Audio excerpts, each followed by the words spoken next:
So why did you decide to come on my podcast? I'm a huge fan, man. Oh, well, thank you, sir. Listen, you and I have never met. I'll be truthfully honest. I haven't done extensive research into everything you've done, but I find you to be a very kind man and very well-spoken and someone who stands on their morals and the realism of society today. And I think that is incredibly rare, and I just highly appreciate you. Oh, well, thank you. I wasn't fishing for compliments, but No, I do of course. appreciate the fact that they emerged. Well, I'm curious partly, too, because, well, I've been watching what you do on your specials, and you're continually interacting with the audience, which, and correct me if I've got this wrong, I mean, a lot of the comedians that I've spoken to, they spend a lot of time preparing their sets and practicing, but you're doing, it seems to be something that's much more akin to spontaneous wit. And that's a dangerous thing to do because you could easily be not funny. Oh, high risk, high reward, yeah. Yeah, well, and it's also that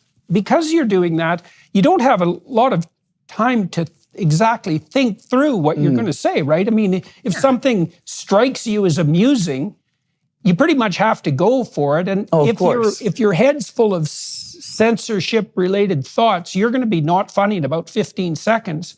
So you have to let the intrusive thoughts win in comedy. You have to. What comes, if you're a naturally funny person, the first thing that comes to your mind should be the funniest thing to you most of the time in a comedic situation. And it has to be the first thing. Yeah, you know, if you're writing a multiple choice test, by the way, if you second guess your intuition about the right answer, you're more likely to be wrong with the second guess. So Freud regarded jokes as a route to the unconscious, like as part of the royal road to the unconscious. Well, the reason for that is that you don't get to decide whether you're going to laugh if it's a genuine laugh. If someone says something that's funny, you'll laugh even if you're embarrassed about laughing afterwards, right? So the funniest jokes are actually the ones where you laugh despite yourself. Yeah, of course. Right. Well, but what that shows is that when you tell a good joke, you're striking someone very rapidly and very hard in a part of their being that can't be faked.